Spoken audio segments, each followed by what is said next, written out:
West Coast Cookbook and Speakeasy with Chef Justice Putnam. Netrootsradio.com.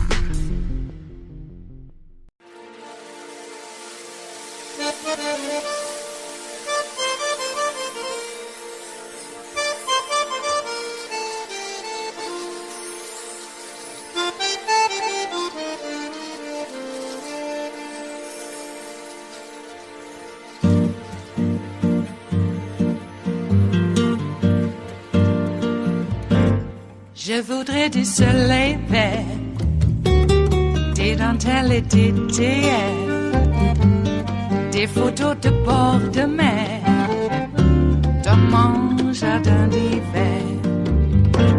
Je voudrais de la lumière, comme en Nouvelle-Angleterre. Je veux changer d'atmosphère, dans mon jardin d'hiver. Ma fleur sous la pluie de novembre, tes mains qui courent, je n'en peux plus de t'attendre. Les années passent, il est long, là je tombe. Nul ne peut nous entendre. Je voudrais du Fred Astaire, revoir un latte. Another story coming out of Congress from the New York Times, citing three sources. The Times reports Republican Congressman Matt Gaetz of Florida is currently under federal investigation for possible sex trafficking. According to the Times, the Justice Department is looking into whether Gaetz, a close ally of Donald Trump, had a sexual relationship with a 17-year-old girl and whether he paid for her to travel with him. The investigation reportedly began in the final months of the Trump administration under Attorney General William Barr. Sources tell the Times the investigation is part of a larger probe into a political ally of Gaetz's, a man named Joel Greenberg. He's pictured here with Gaetz and Roger Stone in 2017. Greenberg resigned as Seminole County tax collector last June after being indicted on sex trafficking charges involving at least one underage girl. No charges have been brought against Congressman Gaetz, and the Justice Department is not commenting on the story. It's worth noting in 2017, Gaetz was the only member of Congress to vote against a bill to combat human trafficking. He defended his vote, saying it represented, quote, mission creep. Congressman Gaetz is denying the allegations reported by the New York Times. He told the paper his lawyers were in touch with Justice Department investigators and that they were told he is the subject, not the target of an investigation. He said, quote, I only know that it has to do with women. I have a suspicion someone is trying to recategorize my generosity to ex-girlfriends as something more untoward. Congressman Gaetz called the investigation part of an elaborate scheme involving false sex allegations to extort him and his family for $25 million that began this month. Here's what he said about it last night on Fox News, followed by the host Tucker Carlson's reaction. The New York Times is running a story that I have traveled with a 17-year-old woman, and that is verifiably false. People can look at my travel records and see that that is not the case. What is happening is an extortion of me and my family involving a former Department of Justice official. On March 16th, my father got a text message demanding a meeting wherein a person demanded $25 million in exchange for making horrible sex trafficking allegations against me go away. Our family was so troubled by that, we went to the local FBI. And the FBI and the Department of Justice were so concerned about this attempted extortion of a member of Congress that they asked my dad to wear a wire, which he did with the former Department of Justice official. You just saw our Matt Gaetz interview. That was one of the weirdest interviews I've ever conducted. That story just appeared in the news a couple of hours ago. And on the certainty that there's always more than you read in the newspaper, we immediately called Matt Gaetz and asked him to come on and tell us more, which, as you saw, he did. I don't think that clarified much, but it certainly showed this is a deeply interesting story, and we'll be following it. Don't quite understand it, but we'll bring you more when we find out. Let's bring in one of the reporters who broke the story. New York Times' Michael Schmidt, also an MSNBC national security analyst. Also with us, State Attorney for Palm Beach County, Dave Ehrenberg. Mike, so help us walk through this story a little bit. There's a lot going on. Obviously, it was an investigation, as I said, into this man named Joel Greenberg coming out of Florida, Seminole County, Florida. And it appears Congressman Gaetz, an ally of his, was swept up in this. So what exactly is the allegation against the congressman? Well, as you were laying out, the government is looking at whether Gaetz had a relationship with a 17-year-old girl and whether he violated federal law by paying for that girl to travel, by transporting that girl. And look, there are a lot of federal laws in the sex trafficking area, basically that try and stop people from exploiting those under the age of 18. As you were saying, there have not been any charges against Gaetz. There have been charges, though, against this Seminole County tax collector. That's where this investigation has sort of come out of. The government has found an array of corruption by the tax collector. They've indicted him on many different charges, ranging from his own dealings with someone under the age of 18 to how he was targeting his own political rivals. So it's sort of a fairly robust federal investigation there. And Gaetz laying out this very sort of elaborate scheme, which we tried to listen to and hear him out on, about how this is all a way of just trying to get money from him and somehow, and saying that by us writing this story, we disrupted a FBI sting operation or some sort of operation that was supposed to go down today, in which the FBI was going to see some sort of evidence of this. And that our story, somehow the information was leaked to us, designed to upend that operation. So, Mike, he says there was no 17-year-old girlfriend. He didn't travel with the 17-year-old girlfriend. Does the Justice Department have documentation that this woman exists and that there was, in fact, travel paid for by Congressman Gaetz? So we have not seen everything. We have not seen what the Justice Department is basing their investigation on. We would see that if and when he is charged. We know that this is the issue that they're looking at. We know that it was something that began under the Barr Justice Department. This was something that senior Justice Department officials who had been appointed by Donald Trump had to sign off on, because Gaetz is a government official, a senior government official, and someone who the Justice Department, senior Justice Department officials have to basically give the go-ahead on an investigation for. My guess is, and you started to see some of this a bit last night, but that Gaetz will portray this investigation as a Biden Justice Department attempted to go after him. That is a common Republican refrain in situations like this. This is something that started under Attorney General Barr. It is Wednesday, the 31st of March of 2021, and you are in West Coast Cookbook and Speakeasy. I am your chef de cuisine, Justice Putnam.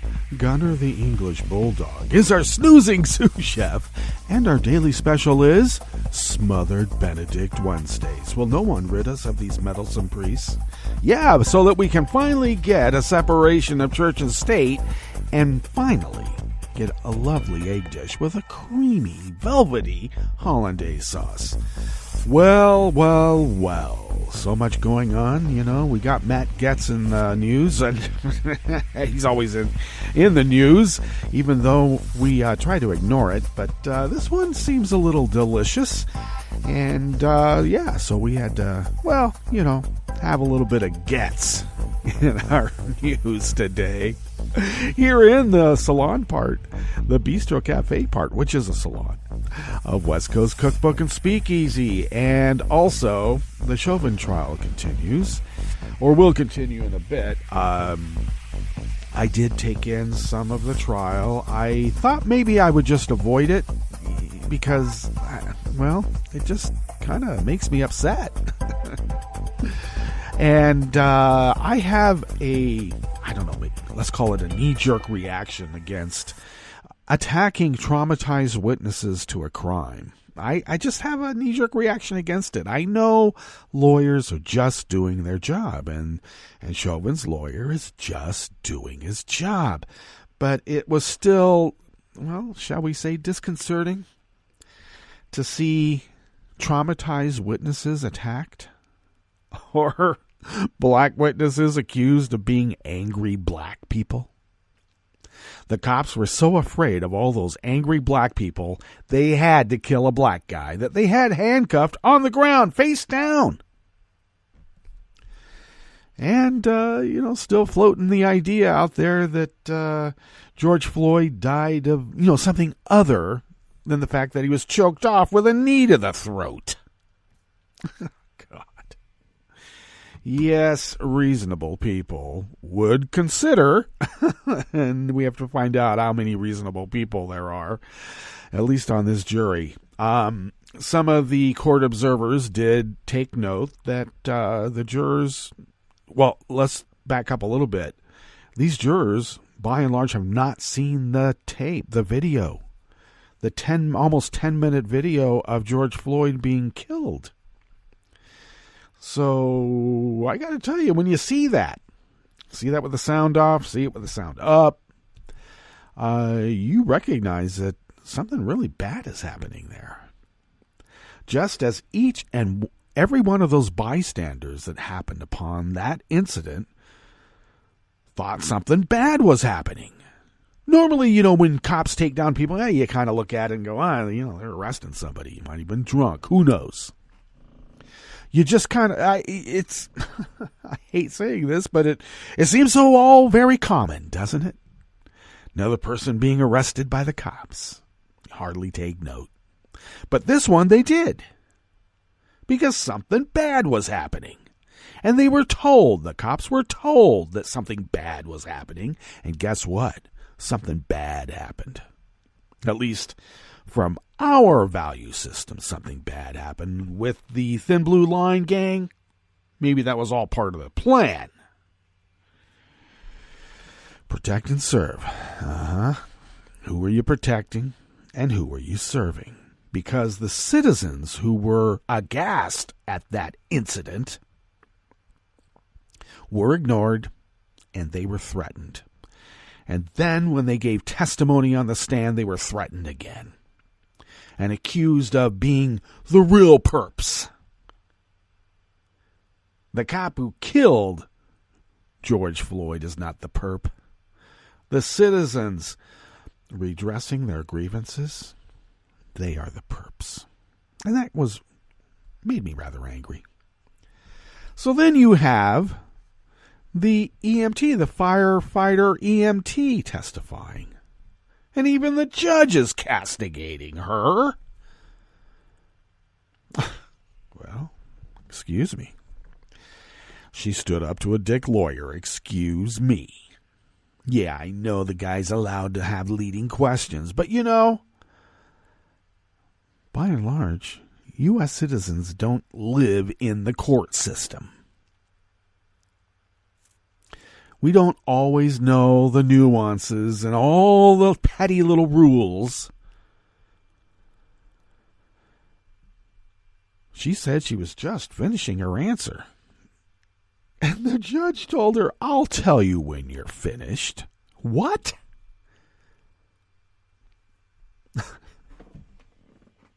Okay. Well, judges do have a kind of godlike persona in their own right, huh? What they say goes, or else. And she's going to be on the stand again today, too. And, we'll see how it goes. Accused the MMA professional wrestler of being an angry black man, and he shut that guy down right now. Thank you. But what was more heartbreaking was hearing the kids, the 9-year-old, the now 18-year-old, then 17-year-old who had held the camera phone for the whole time.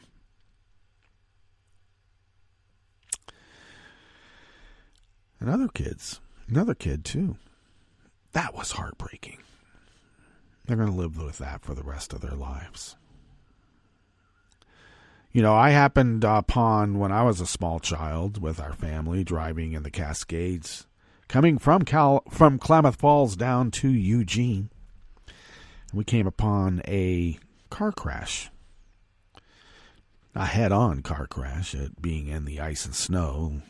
It looked like both vehicles had lost control and smacked into each other, and there were some dead people there. And, I was 6 years old, first grade. That's still rather vivid in my memory. Imagine the 9-year-old having to live with that now. And forever. The 17-year-old, who was so brave, because Chauvin threatened her. And she kept that phone trained on what Chauvin was doing. So that trial will go on for a while now. And we hope that the prosecution is able to remind the jurors of this initial testimony, because it is so devastating. But the longer a trial goes, the more the initial evidence and the initial shock is tempered, almost forgotten. So it is now the prosecution's job to bring that emotional connotation back at the end of the trial, after the defense has muddied the waters. Oh, it was a heart attack. Oh, it was drugs. It was everything but the fact that if Chauvin hadn't put a knee to his throat, George Floyd would be alive today. And probably walking free, because who goes to jail over a $20 counterfeit bill? I've been a merchant. You take the bill, you call up the Treasury Department, they ask the person, where did you get the bill, and they track it down from there. I've done this many times in hotel settings, in restaurant settings. Call the cops, arrest the person, you confiscate the bill. Please. But he is, or was a black guy, is still a black guy, but he's dead. So obviously a different set of rules apply, just like the black legislator who was arrested. The cracker cops in Georgia said that they had to arrest her because they were afraid something like the January 6th Capitol insurrection would happen. What? You saw a violent mob of thousands breach the Capitol of the United States, beating the crap out of cops and everything. What they think that black lady was going to do? Oh, that's right. They were afraid she was going to hulk up, and they would have been overpowered. Because, black people hulk up when they're angry.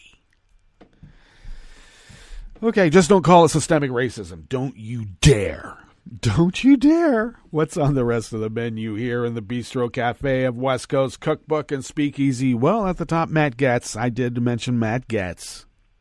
Well, he accused a former DOJ official. What DOJ official? Well, we know now a guy who hasn't been in the DOJ for, 15 years or more? Well, he's accused that DOJ official, former, of a multi-million-dollar extortion scheme, to deflect from his own sex trafficking allegations. Let's remember, Gaetz said that he's not the target. He's the subject. Well, yeah, that tax assessor friend of his in Florida is the target. And now Matt is a subject because he took part in crimes committed too. Oh, and they got his dad to wear a wire? Yeah, we'll see about that. And maybe the wire was for something a little different than what Matt is putting out there. I would suspect. Also, he called the local FBI office. Do you have friends in that local FBI office, Matt? Just want to make sure there's no conflict of interest. On the rest of the menu, GOP governors ignore the administration's latest plea on mask mandates. Yeah, because, a pandemic is now political. I hate these people. GOP lawmakers look to strip Arizona of its renewable energy standards. what? Well, kick the libs, I guess. And in the process, well, you don't get to breathe clean air. That's just the price you pay, but it's so much fun kicking the libs. And speaking of kicking the libs, FBI agents recruited a Proud Boys leader to provide them with information about Antifa months before he was charged with storming the U.S. Capitol. Yeah, another Whitey Bulger thing, huh? After the break, we move to the chef's table, where Secretary of State Antony Blinken called for global companies to reconsider their financial support to Myanmar's military. And Ireland is considering adding the U.S., France, and Germany to its hotel quarantine list. All that and more on West Coast Cookbook and Speakeasy. Bon appetit.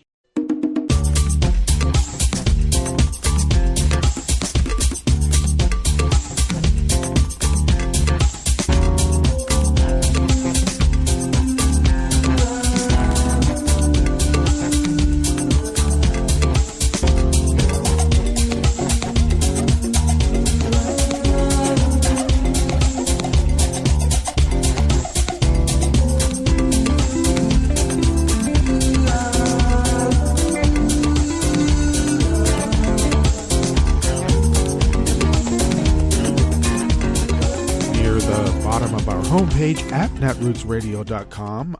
Right there by the social media scroll is our chat room link, and the chat room is monitored by Kelly Lincoln. Thank you, Kelly. If you would then look across the page to the left near the bottom of our homepage at netrootsradio.com, you will hopefully locate the Patreon link. And if you could become a recurring Patreon of Netroots Radio, your recurring patronage allows us to pay our bills.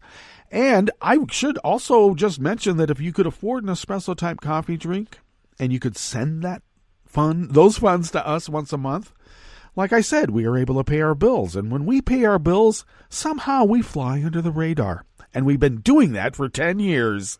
It's our birthday this year. Happy birthday to us. 10 years of continuous 24/7, 365 Resistance Radio, as the founders originally intended. Also want to thank, though, there's a few of you who have increased your monthly patronage. Thank you. I'm a little embarrassed to tell you that we're still in a time of need. Machinery continues to, well, it's all planned obsolescence now, isn't it? And, we need to still continue upgrading the machinery. And software is not cheap. Man, we try to go open source as much as we can. But sometimes we actually have to pay because we need to. And, thank you for your generosity. And thank you to those of you who have increased your generosity. It is really heartfelt. Thank you, thank you, thank you. If you would like to follow Netroots Radio on Twitter, you can do so at Netroots Radio. Tom takes care of that. Thank you, Tom. I take care of me, and I am at Justice Putnam on Twitter. And you could follow me there, which is probably a good idea because I also post the show notes and links diary on Daily Co's. Get that posted up on Twitter about 10 minutes before showtime. Also on other social media platforms, and you know who they are. So, yeah, check out the show notes and links. That's truly where the real reportage is. Follow the show on Twitter at Cookbook West and pick up podcasts. Please do. And you can find these podcasts at Spreaker, Stitcher, TuneIn, iHeart, YouTube, iTunes, etc., etc., etc. Okay, this first offering here comes out of the Associated Press, here in the Bistro Cafe part of West Coast Cookbook and Speakeasy, by the way. And it is by Andrew Selsky. President Joe Biden's pleas for states to stick with mask mandates to slow the spread of the coronavirus are largely being ignored as several Republican governors stayed on track to drop the requirement in their states. Biden and the director of the CDC said a day earlier that this is no time to relax safety measures. And Biden had made this announcement yesterday. And, yesterday was Tuesday, of course.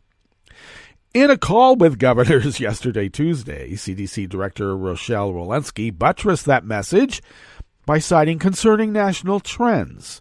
The 7-day average of 61,000 new COVID-19 cases per day is up 13%, and the 7-day average of deaths is up 6%.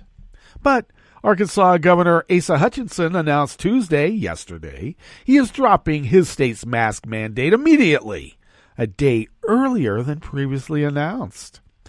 We made our decision in Arkansas based upon the criteria we set, said the Republican, who last month set targets for test positivity and hospitalizations in order for the state's requirements to expire. This is a goal we had. We achieved that, so we stuck with the principle that was outlined outside of the CDC recommendations, but that's how they did it during the mob government of Donald Trump. So we're still having some resonance of that. The number of new reported cases in Arkansas was 79 on Monday, according to the CDC, part of a downward trend. On the other end of the spectrum, Michigan has seen a steep rise in cases. That prompted Democratic Governor Gretchen Whitmer to ask whether the White House has considered surging additional vaccines to states with rapidly increasing infection rates. Jeffrey Zients, the White House coronavirus response coordinator, replied that officials are thinking through how to address hotspots. He promised to do everything to support Michigan in its difficult situation. Staying the course is a tough message to communicate, White House Press Secretary Jen Psaki acknowledged. It's important for people to hear that we're still in a war with this virus and people still need to be vigilant in order to return to normal, Psaki told reporters.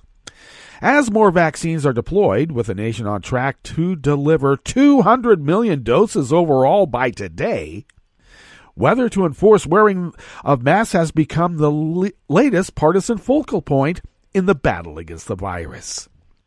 Alabama Governor Kay Ivey intends for her state's mask mandate to end on April 9th, as planned, though she urged people to wear masks as a matter of personal responsibility. Well, good for her. The Republican-controlled Arizona Senate voted on Monday to rescind its mandatory mask policy, and the House Speaker made the same move on his own authority. The action comes on the heels of Arizona Governor Doug Ducey's move last week to lift the remaining restrictions to curb the virus. The Republicans' executive order allows businesses to enforce mask mandates and distancing requirements if they want, but cities, towns, and counties must lift theirs. And Kentucky Governor Andy Beshear, a Democrat, said he would appeal to his GOP counterpart in neighboring Indiana, Governor Eric Holcomb, to reconsider dropping the state's mask mandate. My hope is he hears the president's call, Beshear said. Now, Oregon has one of the country's strictest mask mandates. Even high school athletes must wear them while running races. Competitors in a race in Eugene, famed as a running mecca, have had to wear masks because the state has mandated masks be worn to all practices and competitions for high school sports. A handful of coaches from across the state petitioned Democratic Governor Kate Brown and the Oregon Health Authority last month to make cross-country exempt from the mask mandate. The appeal was denied.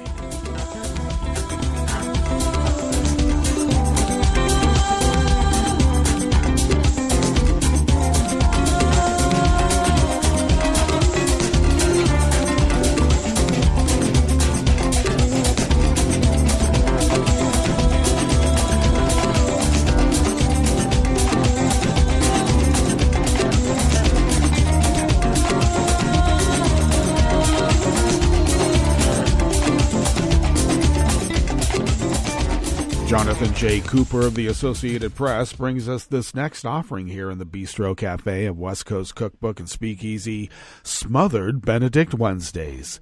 As states across the U.S. West beef up their renewable energy requirements, a push to do so in Arizona has been met by fierce resistance from the Republican governor and the GOP-dominated legislature, which are looking to strip elected utility regulators of their power to set energy policy in one of the nation's sunniest states. Utilities are well on their way to meeting Arizona's 15% renewable energy mandate by 2024. Environmentalists worry that progress would stall if power companies are not forced to keep installing green technologies at a time when Arizona faces more extreme heat from climate change. Why in the world would the legislature want to get in the way of something that is so clearly good for our economy and benefits the climate as well as air quality and saves water, said Sandy Barr, director of the Sierra Club's Arizona chapter. A bill to designate the Arizona legislature as the sole authority over energy policy was on a fast track, quickly clearing the House before stalling in the Senate. Lawmakers are still in session, and it could get new life at any time. Republican lawmakers supporting the move say it's appropriate for the 90 members of the legislature to set energy policy, then the 5 members of the Arizona Corporation Commission. Some have questioned the push to move away from fossil fuels, saying such mandates lead to higher utility bills. Regardless of who has the authority, utilities should have the flexibility to what they do best, and that is to provide energy to all of Arizona without costly and restrictive mandates that remove certain energy sources from the mix, said Senator Sine Care, a Republican who sponsored one of the 2 bills to shift the authority to the lawmakers.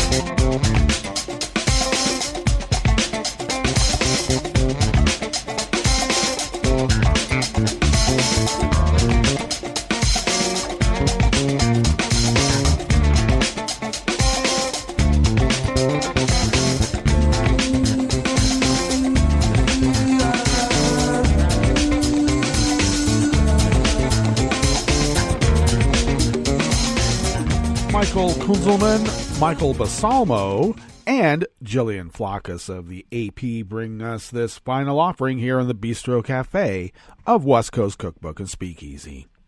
FBI agents recruited a Proud Boys leader to provide them with information about Antifa networks months before he was charged with storming the U.S. Capitol with other members of the far-right extremist group, a defense attorney says.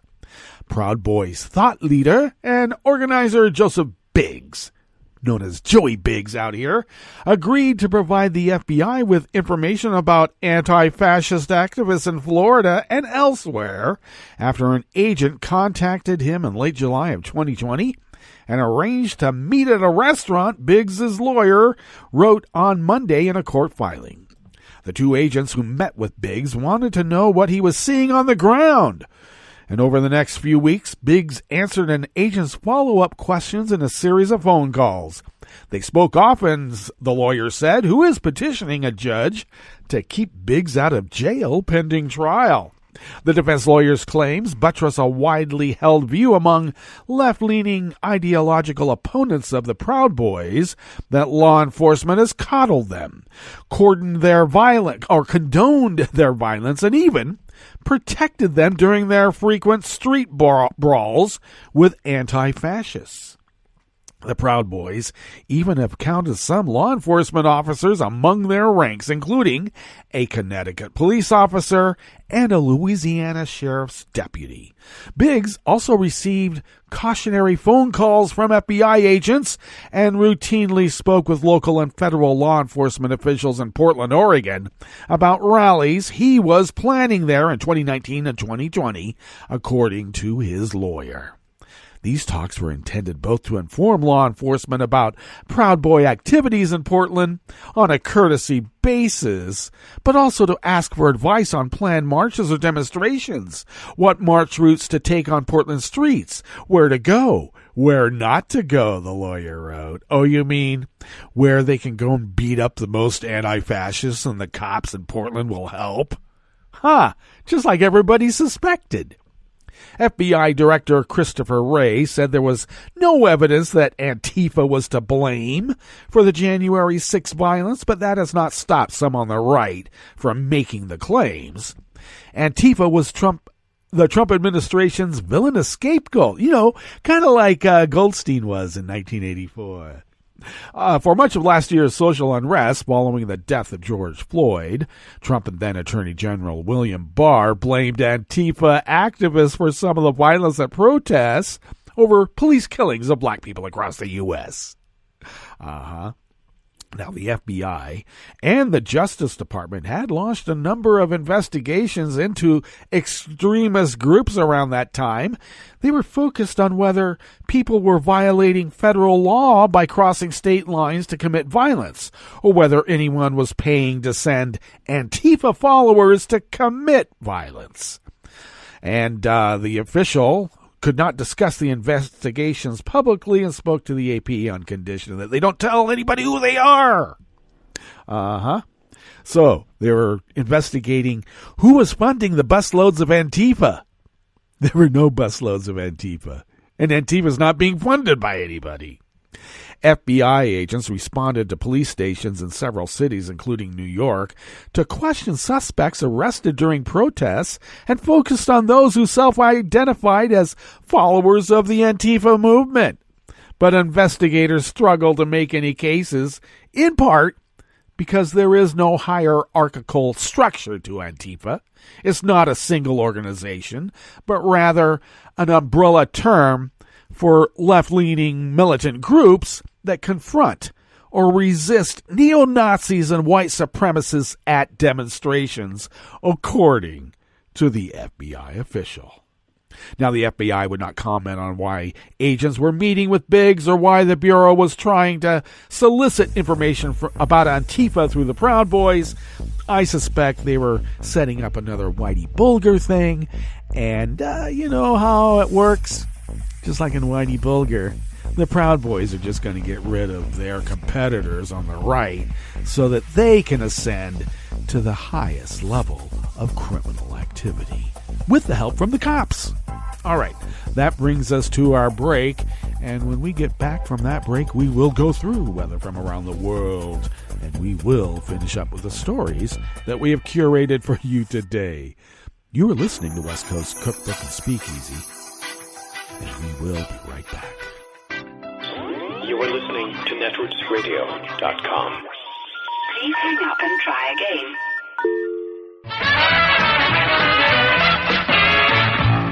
From a point at sea to the circles of your mind, a new force is at work for planetary transformation. New radio for a new Earth.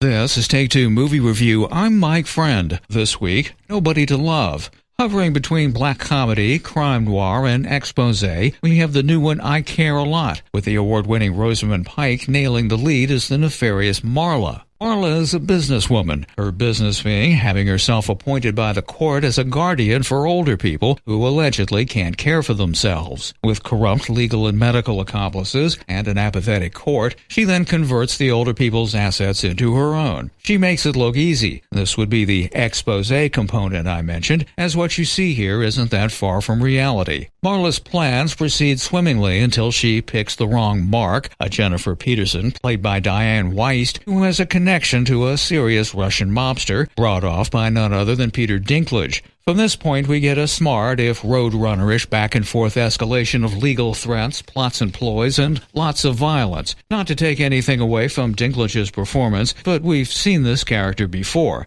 Pike's Marla, though, not so much. She's a female Gordon Gekko, confidently spouting life and business philosophies like his, but with a toxic blend of warped feminism. In fact, it's been proposed that her character may be loosely based on either or a mashup of Facebook's Sheryl Sandberg of Lean In fame and or hashtag girl bosses Sophia Amoruso, the latter of whom, for a while at least, seemed to have a haircut and wardrobe similar to Marla's. Notably, Sheryl and Sophia have fallen from grace. A more cinematic comeuppance awaits Marla. I Care a Lot juxtaposes exploitative capitalism and straight-up crime, and it's a ride to be sure, but in one this cynical, don't look for anyone to root for. This has been Take Two Movie Review. I'm Mike Friend. Catch up with us at take2moviereview.com and feed us back on our channel on YouTube.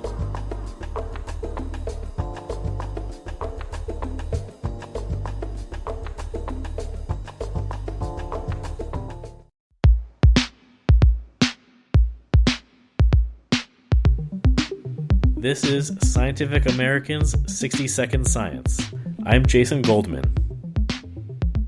And so what happened is I started cutting open, these specimens that had, they'd been preserved and sitting in the museum collection for 5 or 6 years.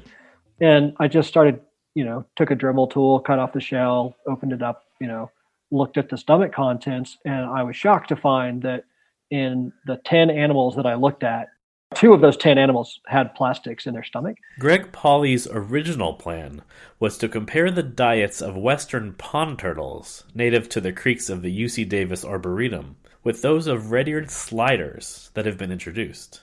But that all changed when the herpetologist from the Urban Nature Research Center at the Natural History Museum of Los Angeles County began to look inside the sliders. And then suddenly I thought, oh man, there's a much bigger story here, which is that they're ingesting plastics, and we know almost nothing about plastic ingestion in freshwater turtles. We know it's a huge issue in marine turtles, but no one's looking at this in freshwater turtles. Plastic ingestion has been reported over and over again in each of the world's 7 types of sea turtles. But there's another 352 types of turtles, and only 5 studies have ever concerned themselves with plastic ingestion in those species. That's despite the fact that more than half of all turtle species are considered threatened with extinction. Turtles are among the most imperiled groups of animals on Earth. Freshwater turtles around the world are declining. And so researchers aren't going out and euthanizing turtles and putting them into museum collections on a regular basis. We do that for lots of other species, but people aren't going to be doing it for turtles because it's just not the right thing to do from a conservation perspective. Red-eared sliders are native to the southern U.S. and northern Mexico, but because they're so popular in the pet trade, they've become invasive on every continent except for Antarctica. As conservationists remove red-eared sliders from natural ecosystems, researchers like Pauly can study them as proxies for native species. By seeing how much plastic the red-eared sliders from the UC Davis Arboretum are swallowing, he can get an idea for how much plastic the native western pond turtles may be ingesting as well.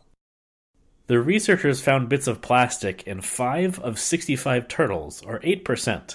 They used a technique called Raman spectroscopy to confirm that it really was plastic, and not, say, bits of crayfish exoskeletons. And that's what allowed us to determine that one of the plastics was a nitrile glove. They also identified bits of plastic shopping bags and chunks of plastic cutlery.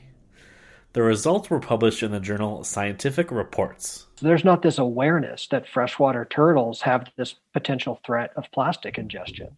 And one of the big goals that we have with our paper is just trying to get increased awareness that plastic ingestion is potentially a big issue for freshwater turtles, and that if a researcher comes across a dead turtle or a veterinarian is presented with a dead turtle, that it's an opportunity to then examine those animals to see whether plastic ingestion is much more common than we currently think. If there's good news, it's that none of the turtles that Pauly's team examined seemed to have suffered from swallowing the litter. They all appeared to be in good health. We're not here saying this is the newest, most horrible threat to freshwater turtles. It's probably still the case that loss of habitat, introduced predators, overexploitation, those are the big threats to freshwater turtles. But it might very well be that ingestion of plastics and other litter is a big threat for some species and for some populations. We don't know. But given that turtles are really having a rough go of it right now, I mean, this is the most threatened group of vertebrates. 61% of all turtle species are threatened or have gone extinct in historic times. Like it's a rough time to be a turtle on this planet. Pauly and his colleagues call on biologists to devote some of their attention to this understudied topic. And regular people can do their part as well, especially with all the single-use PPE we've all been wearing throughout the pandemic, like the nitrile glove pieces Pauly found inside one of the turtles. It's really easy to do. Limit the amount of single-use plastics that you yourself are even purchasing. Try to make sure that those plastics that you do purchase end up getting reused or recycled, and certainly try to make sure that those plastics don't end up in the environment.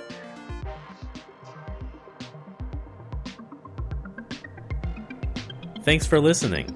For Scientific American's 60-Second Science, I'm Jason Goldman.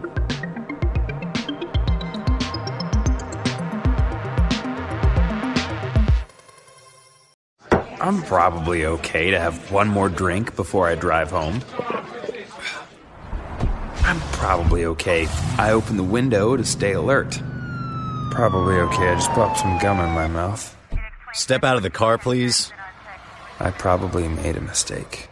Probably okay isn't okay when it comes to drinking and driving. If you see a warning sign, stop and call a cab, a car, or a friend. Buzzed driving is drunk driving. A message brought to you by NHTSA and the Ad Council. Hi, I'm Tom Hartman, and since you're listening to netrootsradio.com, show your progressive side and go to the donate button on the bottom of the homepage. It's progressives like you who power Netroots Radio and keep the progressive message beaming everywhere 24 hours a day. Just go to our donate button at the bottom of netrootsradio.com. Thank you for keeping progressive radio at full power.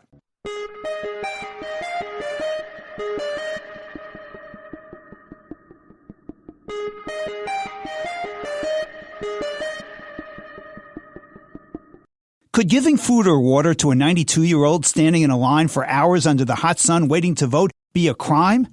I'm Bill Newman, and this is the Civil Liberties Minute. And yes, in Georgia, offering food or water to anyone on a line to vote is a crime, thanks to a new just-passed 95-page voter suppression law, which establishes new rigid voter identification requirements for absentee ballots, a requirement that will prevent many people who need to vote absentee or by mail from voting at all, and will dramatically reduce the number of drop boxes, for example, in a majority-minority district on the outskirts of Atlanta, from 33 to 9. The most outrageous part, there is no basis for any of this. In 2020, Georgia held a completely full and fair, safe and secure election. The votes were counted and recounted twice by hand, and the totals were the same every time. But the results were unacceptable to those in power, so rather than trying to change minds, they're changing the rules. And not only in Georgia, frighteningly, in many other states too. There's an urgent need to pass federal legislation to restore and protect voting rights. The For the People Act, which has passed the House of Representatives, would do that, but the bill faces a filibuster in the Senate. Overcoming the filibuster threat and passing voter protection legislation is critical. The future of democracy, or not, hangs in the balance. The Civil Liberties Minute is made possible by the ACLU, because freedom can't protect itself. I'm Rick Smith, and this is Labor History in 2. On this day in labor history, the year was 1969. That was the day Dr. Ralph Abernathy, president of the Southern Christian Leadership Conference, arrived in Charleston, South Carolina, to address striking hospital workers and their supporters. More than 400 black hospital workers at Medical College Hospital and Charleston County Hospital had walked off the job earlier in the month. They demanded an end to racial harassment and discrimination, wage increases, union recognition, and the reinstatement of fired coworkers. It was yet another instance where workers' struggles embodied the broader social debates of the day. Struggles for racial and gender equality, as well as the rights of public sector workers to organize, especially in the South, all converged in Charleston. Workers at both hospitals sought out Local 1199, which had already organized hospital workers in New York City. Local 1199B was soon chartered, and Mary Moultrie, a licensed nurse from Medical College Hospital, was elected president. 12 workers were fired when the new union demanded recognition. That's when they voted to go on strike. Picketers were met with injunctions and arrests. The president of MCH, William McCord, stated that he would not, quote, turn a $25 million complex over to a bunch of people who don't have a grammar school education. He and Governor Robert McNair cited the state's right-to-work law as justification for refusal to recognize the union. The SCLC arrived in Charleston to lend its support. Speaking to 1,500 workers and their supporters, Abernathy linked the struggles of Local 1199B to those of meat packers and sanitation workers. He also charged that Congress would rather spend millions on war than to stand people on their feet in Charleston. For more information, go to laborhistoryin2.com, like us on Facebook, follow us on Twitter at laborhistoryin2.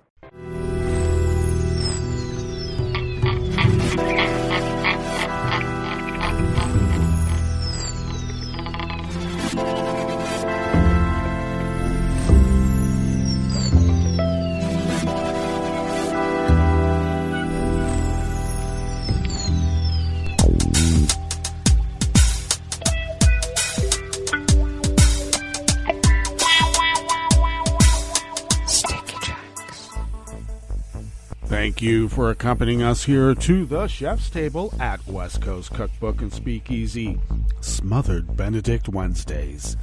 We always begin, weather from around the world, along the banks of the Rogue River and the Rogue River Valley of Southern Oregon, on the west coast of the continental United States of America, where it is currently 30 degrees Fahrenheit. We are still under an active freeze warning until, well, about 9 a.m. local time. And though we're going to be a lot warmer today than we were even yesterday, expecting a high of about 78 to 80, with sunny conditions throughout the day, winds light and variable. Lows in the low 40s tonight with clear skies, winds remaining light and variable. And mainly sunny skies tomorrow with highs in the mid-70s. Winds will be out of the northeast and shifting to the west at 10 to 15 miles per hour. We did have a little bit of blustery winds the other day that broke some sizable branches off of some fruit trees we had around here. So did have an arborist come and take care of the damage. And then somebody to buck the wood because it was that much. They had to buck it, yeah. And with these winds at 10 to 15 miles per hour forecast, hopefully all the deadfall has been fallen. Otherwise, we better look out, indeed. Well, confirmed cases of coronavirus in Jackson County in the southern part of Oregon have now risen precipitously to 9,191, and confirmed deceased has notched one more in the total of 121. Pollen is rated as none outside the window here in Rogue River proper. The air quality index for the Rogue River Valley region is good at 24 parts per million, and that daytime UV index is moderate, though it's ticked down from 6 to 5. Still, I'm wearing the SB 8000 because that's what you gotta do. Barometric pressure is holding steady at 30.26 inches. Visibility is up to 10 miles, and relative humidity is at 78%. Weather from around the world is brought to you by a crowd of crowdsourced weather stations that a crowd crowdsources from around the world. London is 68 degrees and sunny. Paris is 77 and sunny. Rome is 73 and sunny. Kyiv is 56 and mostly cloudy. Kabul is 50 degrees and fair. Hong Kong is 75 degrees and partly cloudy. Tokyo is 61 and cloudy. Sydney, Australia is 65 and mostly cloudy. San Francisco, California is 58 degrees and sunny. And New York is 60 degrees Fahrenheit and cloudy. And that is weather from around the world, brought to you by a crowd of crowdsourced weather stations that a crowd crowdsources from around the world.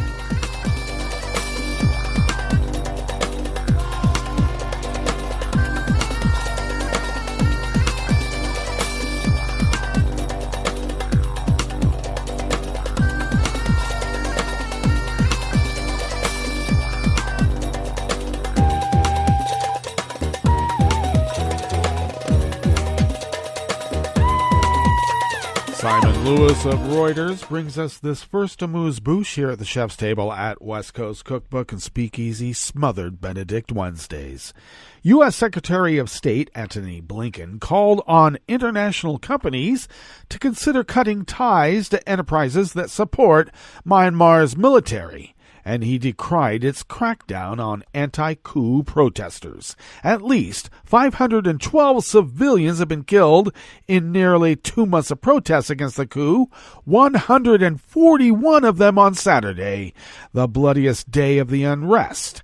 Blinken told reporters the violence was reprehensible and followed a pattern of, quote, increasingly disturbing and even horrifying violence, end quote, against demonstrators opposing military rule, including the killing of children as young as 5.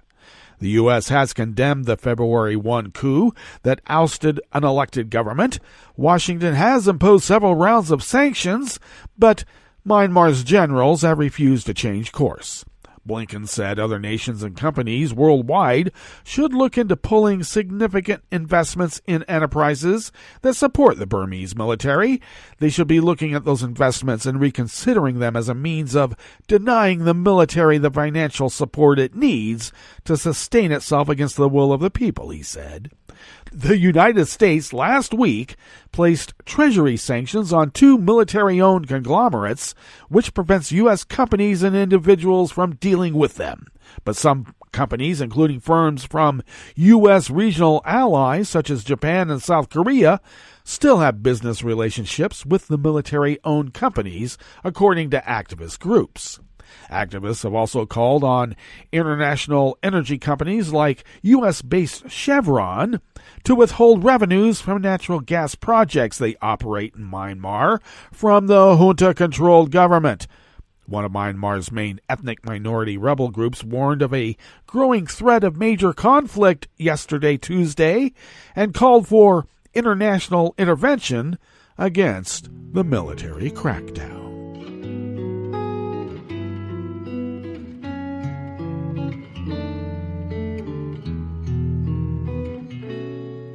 Je te donne c'est mon amour pour la vie entière, la promesse de me trouver à tes genoux.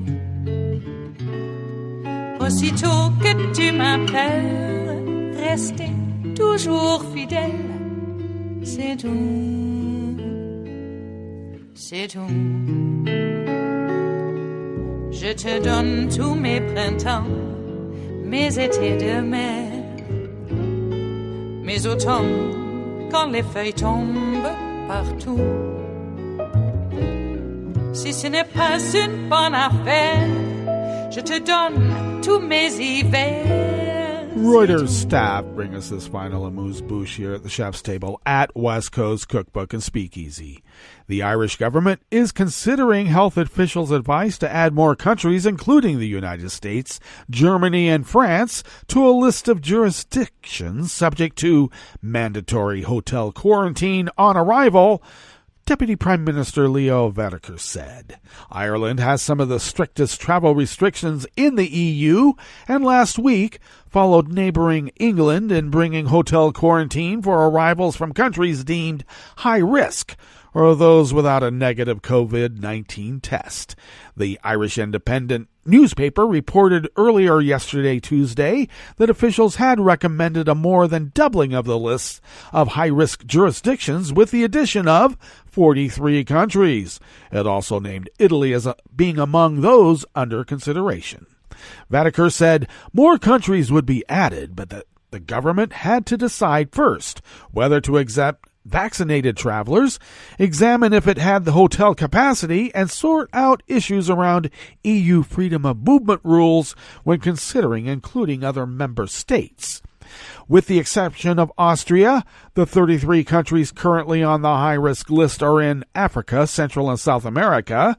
Arrivals must quarantine for up to 14 days in a hotel room or can leave after 10 if they test negatively for COVID-19. Such a damaging decision for Irish tourism. Message being sent out to key overseas markets so negative. How can airlines plan? Let the vaccination program roll out. Irish Tourism Industry Confederation CEO O'Mara Walsh said on Twitter. That brings us to the end of our broadcast period for the day, but you do know Netroots Radio will broadcast on.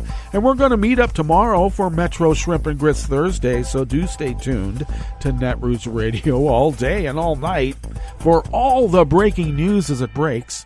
And we'll meet up here tomorrow, right here, in West Coast Cookbook and Speakeasy. Bon appetit.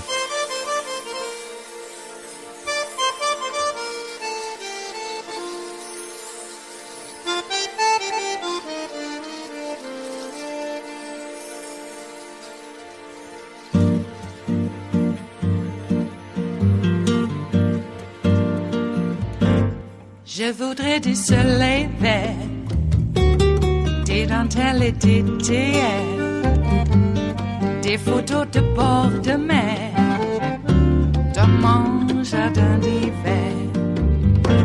Je voudrais de la lumière, comme en Nouvelle-Angleterre. Je veux changer d'atmosphère, dans mon jardin d'hiver. Pas fleurs sous la pluie de novembre, tes mains qui courent, je n'en peux plus de t'attendre. Les années passent, qu'il est loin, là je tombe. Nul ne peut nous entendre. Je voudrais du Fred Astaire, revoir un latte Goël. Je voudrais toujours te plaire dans mon jardin d'hiver. Je veux déjeuner par terre, comme au long de golfe clair. T'embrasser les yeux ouverts dans mon jardin d'hiver.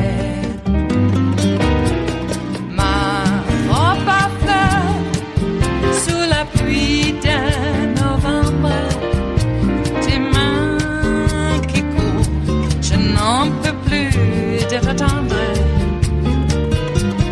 Les années passent, il est loin, là je tombe. Nul ne peut nous entendre. Ba-da-da-dum-di-da-dum. Ba-da-da-dum-di-da-dum. Ba-da-da-dum-di-da-dum. Dans mon jardin d'hiver. Ba-da-da-dum-di-da-dum.